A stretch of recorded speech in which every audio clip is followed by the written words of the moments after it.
Hello दोस्तों, investing idea channel में आपका बहुत बहुत स्वागत है। दोस्तों, शेयर मार्केट में स्टॉक्स के उतार चढ़ाव का सिलसिला हमेशा बना रहता है।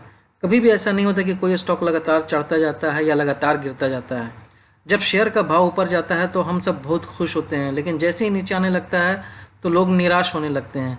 लेकिन जो स्मार्ट इन्वेस्टर्स होते हैं या जो बड़े इन्वेस्टर्स होते हैं वो इसे अपॉर्चुनिटी की तरह देखते हैं। यानी कि जब स्टॉक का भाव नीचे आता है तो वो उसे खरीदने के लिए जाते हैं और उसमें इन्वेस्ट करते हैं, खासकर जो अच्छी वैल्यू के स्टॉक्स होते हैं। तो आज मैं आपको ऐसे ही 5 वैल्यू शेयर्स बताने वाला हूं जो अपने 52 वीक के हाई से करीब 15% से भी ज़्यादा गिर चुकी है और उनमें निवेश का अच्छा मौका है। ये सभी 5 शेयर्स जो हैं वो निफ्टी 50 और निफ्टी नेक्स्ट 50 कैटेगरी में से हैं और बड़े शेयर्स हैं। तो आप भी इन स्टॉक्स में बाइंग अपॉर्चुनिटी ढूंढ सकते हैं। लेकिन इन शेयरों पर बात करने से पहले मैं चाहता हूं कि अगर आपने मेरे चैनल पर पहली बार विजिट किया है या अगर अभी तक आपने मेरे चैनल को सब्सक्राइब नहीं किया है तो प्लीज़ मेरे चैनल को सब्सक्राइब कर लें और साथ ही बेल आइकन को प्रेस कर लें ताकि ऐसी सारी इन्वेस्टमेंट रिलेटेड इन्फॉर्मेशन आपको मेरे वीडियो के ज़रिए पहुँच सके। तो आइए अब देखते हैं वो कौन कौन से स्टॉक्स हैं। दोस्तों, अगर आप ये टेबल देखोगे तो मोस्ट ऑफ द स्टॉक्स ने अपने 52 वीक का हाई हाल ही में देखा है, केवल एक स्टॉक को छोड़कर। तो ऐसा नहीं है कि इनमें गिरावट कई महीनों से चली आ रही है। आप देखेंगे तो ये सभी स्टॉक्स अभी 15% से 18% गिरावट के बीच में हैं, जिन्हें हम एक तरह से करेक्शन भी बोल सकते हैं। और करेक्शन में ज़्यादातर लोग बाई करते हैं, खासकर जो अच्छे इन्वेस्टर्स होते हैं। तो दोस्तों, पहला जो स्टॉक है वो है डॉक्टर रेड्डी लेबोरेटरीज लिमिटेड। इसका अगर आप प्राइस देखोगे तो अभी 4492 के आसपास चल रही है एंड इनका जो 52 वीक का हाई रहा है वो 5512, जबकि 52 वीक का जो लो रहा है 2495। सो अगर आप इनका पिछले जो 52 वीक का हाई से अगर आप देखोगे करेक्शन कितना हुआ है तो ये आपको दिख रहा होगा कि 18% इनका करेक्शन हुआ है, करीब करीब -18% ये नीचे चल रही है। जबकि इन्होंने 52 वीक का जो हाई देखा है 12 सितंबर 2020 को देखा था। तो ऐसा नहीं कि उसके बाद से लगातार इसमें गिरावट ही देखी जा रही है, ये कभी ऊपर जाती है कभी नीचे आती है, लेकिन अच्छा खासा करेक्शन इसमें हो चुका है। और इसके रिलेटेड जो भी न्यूज़ भी आ रही है, जैसे इसने रसिया के स्पुतनिक 5 के साथ कोलैबोरेशन भी किया है वैक्सीन का, जो कोविड-19 का वैक्सीन है। तो जैसे ही वो रोल आउट हो जाएगी, इनफैक्ट कई जगह रोल आउट हो चुकी है, जैसे ही वो पिक करेगी तो इसमें भी आगे जो मोमेंटम जो है कि होने की उम्मीद है कि इसमें भी आगे प्राइस और ऊपर जाएगी। बट जैसे ही ये फुल फ्लेज में ये जो वैक्सीन जो है रोल आउट हो जाएगी तो इसमें ज़रूर इसमें मोमेंटम देखने को मिलेगा जो अभी बाकी है। तो हम इस स्टॉक को देख सकते हैं आगे आने वाले दिनों में। अगर हम देखा जाए इसके पिछले कुछ महीनों के अगर मैं प्रॉफिट का देख लेता हूँ कैसा रिटर्न दे रही है, तो पिछले 5 साल में देखोगे तो आप बहुत अच्छा रिटर्न नहीं दिया इसने। 38.11% का रिटर्न दिया 5 साल में। पिछले 3 साल का कहा जाए तो ठीक ठाक कहा जाता है, 106% का रिटर्न दिया है। एक साल में 41% का रिटर्न दिया, 3 महीने में -8%, एक महीने में -6%। तो अगर आप इसका रिटर्न देखोगे तो यहाँ से लगेगा कि ये उतना अच्छा स्टॉक नहीं है, लेकिन ये बड़ा स्टॉक है, निफ्टी 50 का स्टॉक है ये। एंड आपको मैं बता दूं कि ये पिछला कुछ 5-6 साल जो रहा है खासकर फार्मा स्टॉक के लिए काफ़ी ख़राब रहा है। 5-6 साल फार्मा स्टॉक, इसमें भी जो है ना एक पीरियड होती है, जैसे ये उसके पहले वाले 5-6 साल पीरियड काफ़ी अच्छा रहता फार्मा स्टॉक का। फिर उसके बाद जो 2013 के बाद से फार्मा स्टॉक का पीरियड काफ़ी ख़राब रहा है अगले 5-6 साल। एंड फिर अभी ये 2020 से पिक करना स्टार्ट किया है। तो ऐसा माना जा रहा है कि आगे आने वाला भी कुछ साल जो है फार्मा स्टॉक के लिए काफ़ी अच्छा रहने वाला है। तो आपने देखा भी रहेगा कई फार्मा स्टॉक्स में काफ़ी तेज़ी दिखने को मिली है। तो इसमें भी काफ़ी उम्मीद है आगे आने वाले दिनों में तेज़ी मिल सकती है।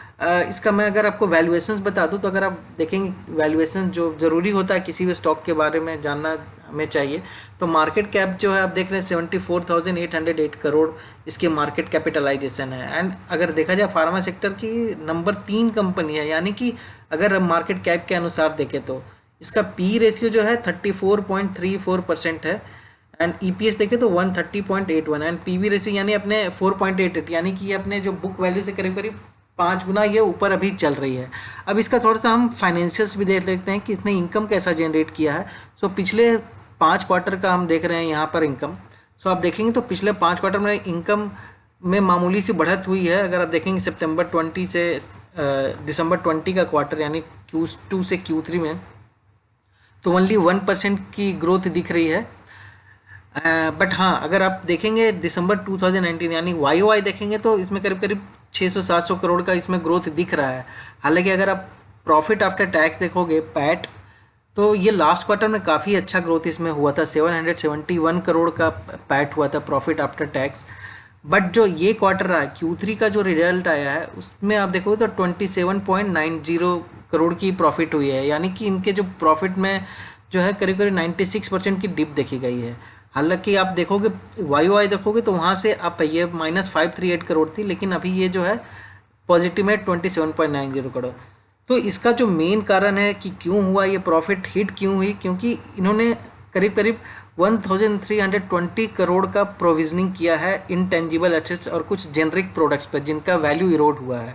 इन्होंने कुछ दिसंबर 2019 में एक नया प्रोडक्ट जेनरिक प्रोडक्ट लॉन्च किया था। सो उसमें जो है थोड़ा सा उसमें वैल्यू इरोड हुआ है क्योंकि काफ़ी अच्छा चला नहीं वो। तो अगर वो भी इंक्लूड कर दे तो प्रॉफिट आपको अच्छी रेंज में दिखेगी। ऐसा नहीं है कि अगर इसमें आप ऐड कर दे 1300 के लगभग करोड़ तो करीब करीब 1350 करोड़ के लगभग इनका प्रॉफिट दिखेगा, लेकिन ये एक तरह से उन्होंने प्रोविजनिंग की है।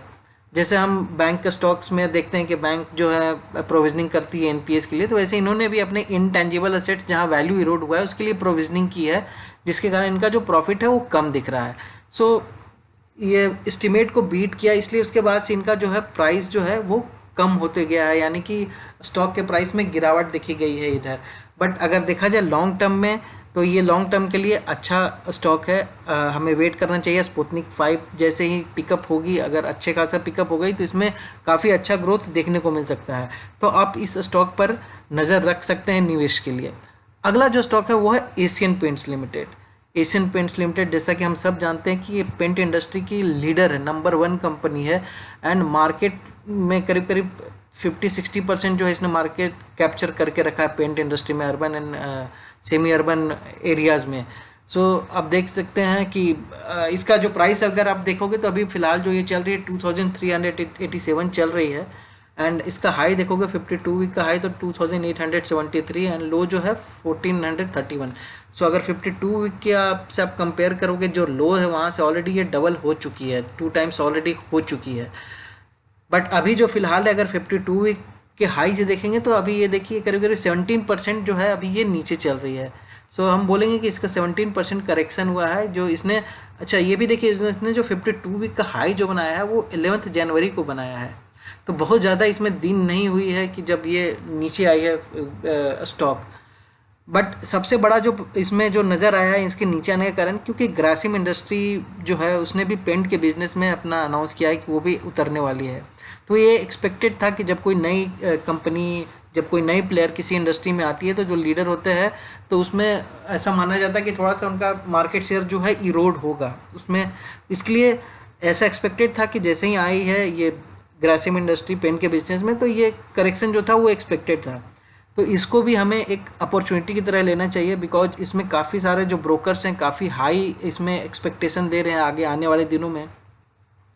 और अभी देखिए आप मार्केट जो है अभी इकोनॉमी ओपन होने के बाद लोग काफ़ी सारे जो हैं पेंट के बिजनेस, पेंट अपना घर कंजम्पशन बढ़ेगा इसका, बिकॉज लोग अपने घरों में पेंट कराएंगे। काफ़ी सारे जो स्मॉल हाउसेज जो होते हैं, बड़े हाउस होते हैं, जो किचन होते हैं उनमें इंटीरियर कराएंगे, बिकॉज ये वो भी देखती है एशियन पेंट्स। तो आगे आने वाले दिनों में जैसे ही इकोनॉमी पूरी तरह से ओपन हो जाएगी एंड लोगों का कंजम्पशन बढ़ेगा तो एशियन पेंट्स का भी जो बिज़नेस है वो आगे ग्रोथ ही होगा। अब इसका हम थोड़ा सा देख लेते हैं, अर्निंग्स भी देख लेते हैं। तो इसका अगर आप देखोगे अर्निंग तो पिछले 5 साल का जो अर्निंग है काफ़ी अच्छा दिखाया इन्होंने, 175% का ग्रोथ, 3 साल में 115% का ग्रोथ। अगर 1 साल से कहेंगे तो ये कम है 27%। एंड इधर हाल के दिनों में आप देखें 3 महीने से तो बहुत अच्छा खासा ग्रोथ देखने को नहीं मिल रहा है। बट इसमें आगे आने वाले दिनों में हमें अच्छे खासे ग्रोथ की उम्मीद है। इसका हम फाइनेंशियल परफॉर्मेंस भी अभी आपको देखेंगे। इसका पहले की वैल्यूएशंस देख लेते हैं। सो की वैल्यूएशंस अगर देखें तो इसका देखिए ये मार्केट कैप जो है इसकी 2,29,090 करोड़ की मार्केट कैपिटलाइजेशन है।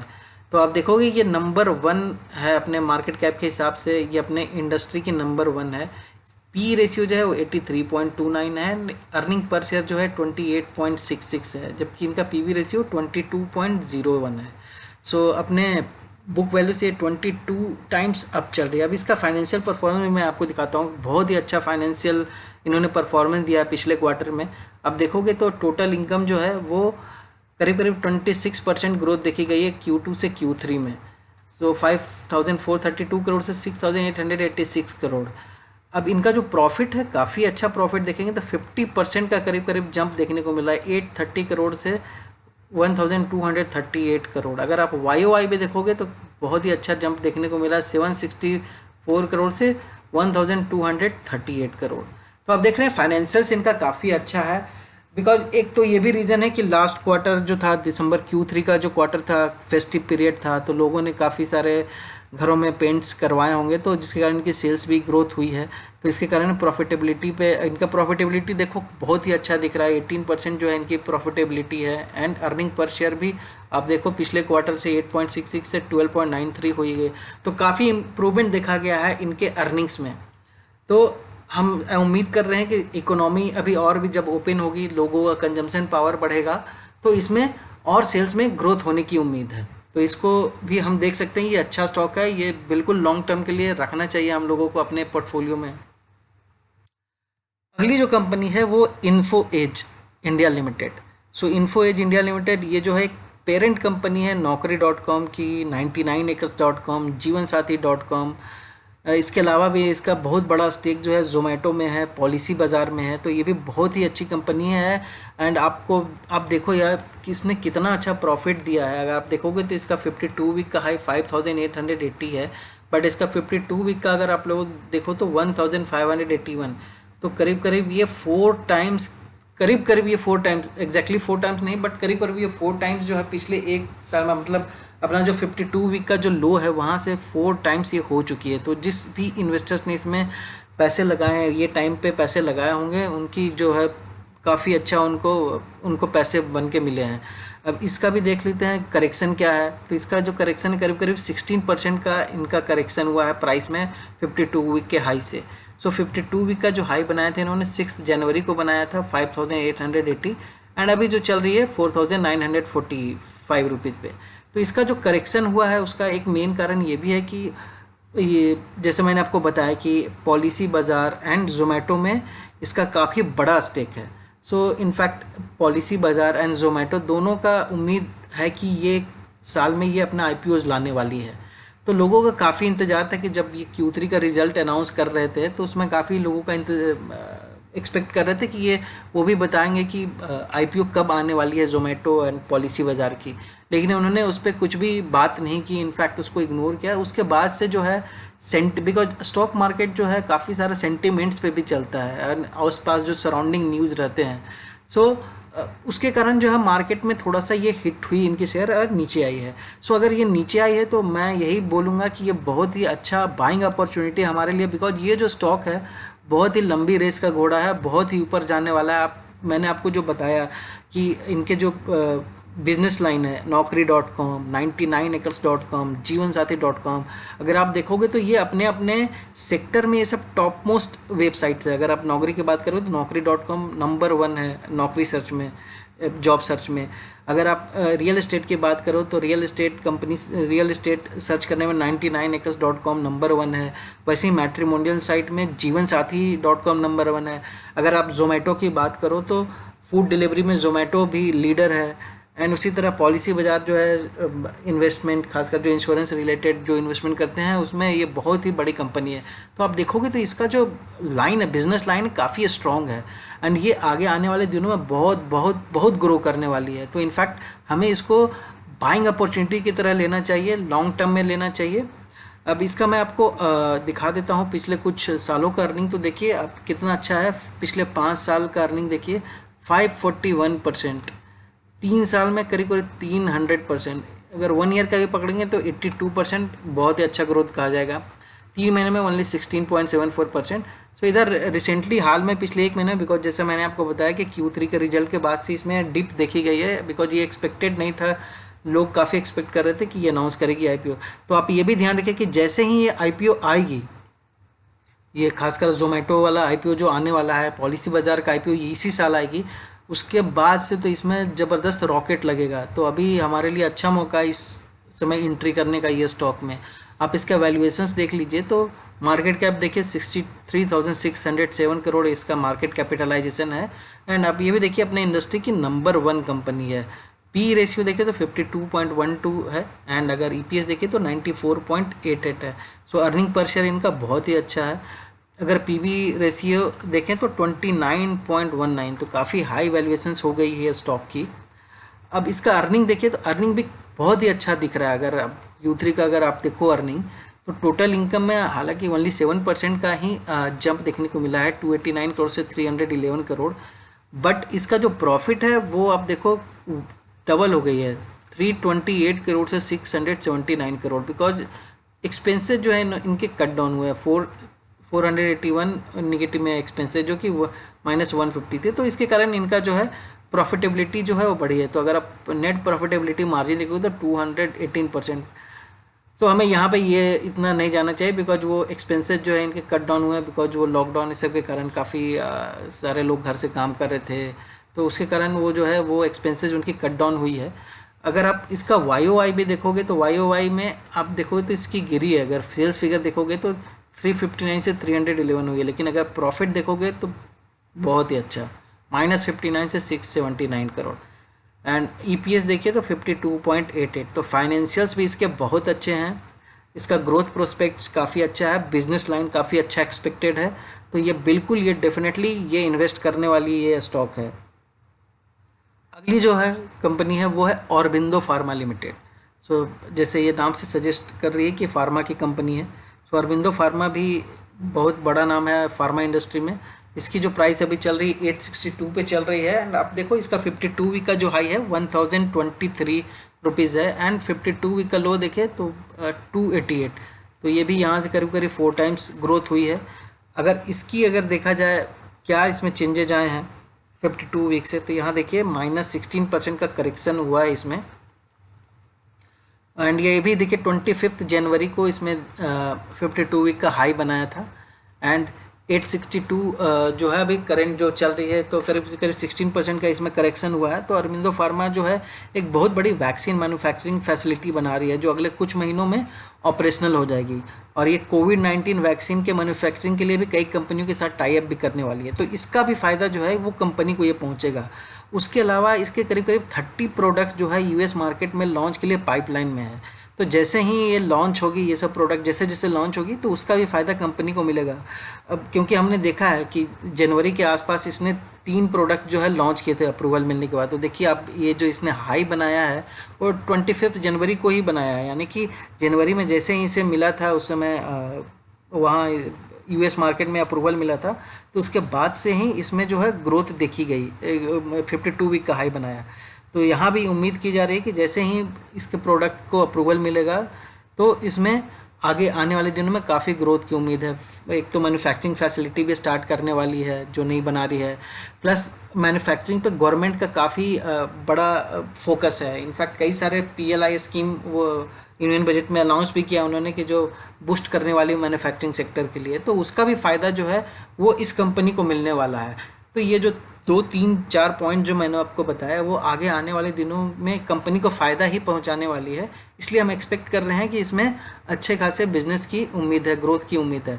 हालांकि अगर आप इसका अर्निंग देखोगे तो बहुत अच्छा दिख नहीं रहा। अगर पिछले कुछ सालों का, अगर आप पिछले 5 साल का देखो अर्निंग, तो अर्निंग इन द सेंस कि इन्वेस्टमेंट का रिटर्न देखो तो 23% है, 3 साल में 43%, 1 ईयर में थोड़ा बोल सकते हैं अच्छा 63.75%, बट पिछले 2-3 महीनों में कुछ खास दिख नहीं रहा है। तो ये मैंने आपको पहले भी बताया कि फार्मा इंडस्ट्री पिछले 5-6 साल से काफ़ी ख़राब शेप में थी। Shape in the sense return stock market investment के पॉइंट ऑफ व्यू से, न कि मैं मैन्युफैक्चरिंग या बिजनेस पॉइंट से बोल रहा हूँ। मैं जो भी बता रहा हूँ स्टॉक मार्केट में इन्वेस्टमेंट के पॉइंट ऑफ व्यू से काफ़ी अच्छा रिटर्न नहीं दे रही थी, बट अभी ये पिक की है। तो इसमें आगे आने वाले दिनों में बहुत अच्छे ग्रोथ की उम्मीद है, क्योंकि फार्मा स्टॉक ऐसे भी अभी पिक कर रही है।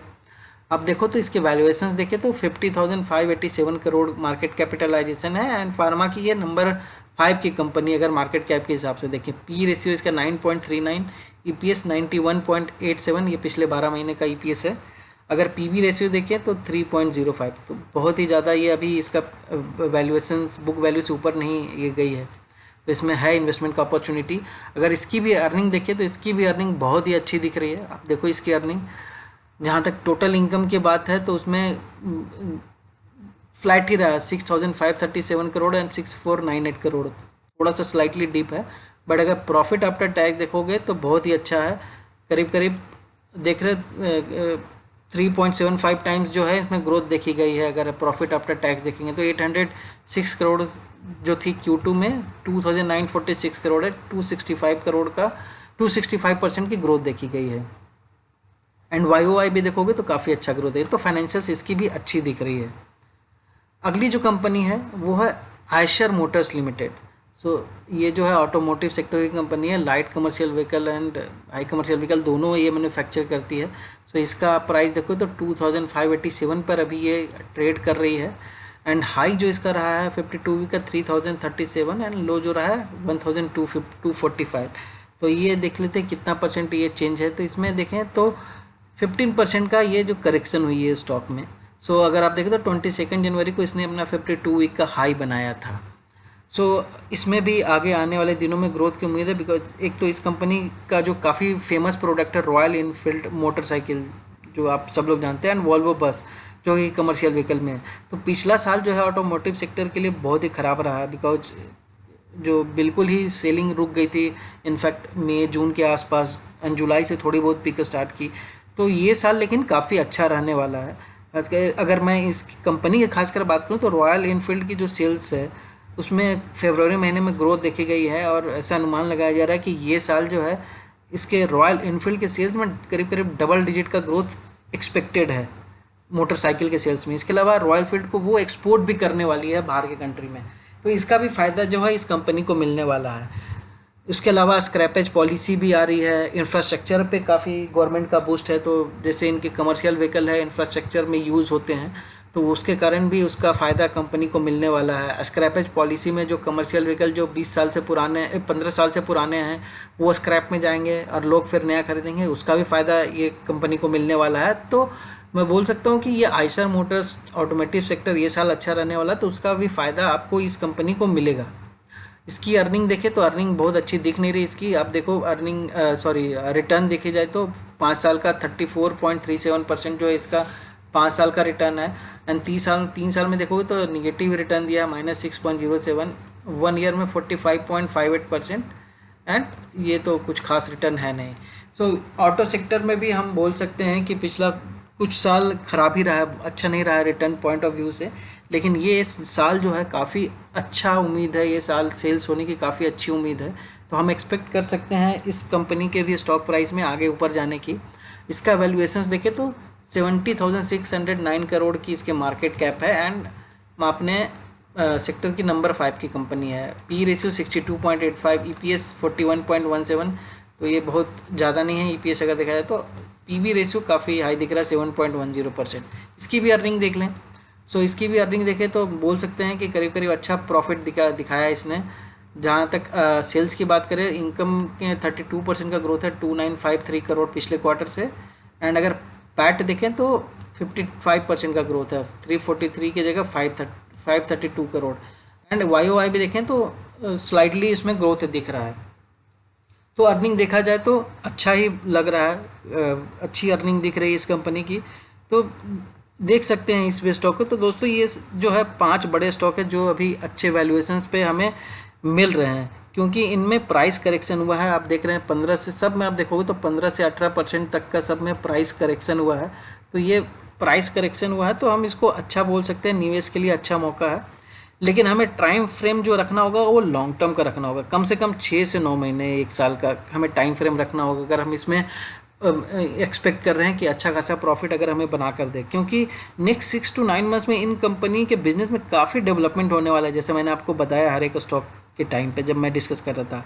अगर आप शॉर्ट टर्म व्यू से इन्वेस्ट करना चाहते हैं तो जैसे 1 वीक या 1 मंथ में अगर आप चाहते हैं कि रिटर्न मिले तो आप इन सारे स्टॉक्स को अवॉइड कर सकते हैं, क्योंकि बड़े स्टॉक में जो है लॉन्ग टर्म में ही अच्छा प्रॉफिट देते हैं। अगर मैं बड़े स्टॉक की बात करूं तो फिर भी आप अपना रिसर्च अच्छी तरह कर लीजिएगा किसी भी स्टॉक में निवेश करने के पहले। मैंने केवल इन्वेस्टमेंट पर्पज़ से आपको बताया है। तो दोस्तों उम्मीद करता हूं कि वीडियो आपको अच्छा लगा होगा। तो अगर अच्छा लगा है तो एक लाइक कर दें, लाइक करने में कोई कॉस्ट नहीं लगता है, और अपना व्यू कमेंट सेक्शन में भी जाकर दे सकते हैं कि आप क्या सोचते हैं इन स्टॉक्स में इन्वेस्टमेंट के बारे में। और अगर अभी तक आपने मेरे चैनल को सब्सक्राइब नहीं किया तो प्लीज़ मेरे चैनल को सब्सक्राइब कर लें। मैं ऐसे ही न्यूज़ लेकर आपके पास आता रहूँगा। तो दोस्तों फिर मिलूँगा मैं आपसे एक नए वीडियो के साथ, तब तक के लिए goodbye and take care. Thank you.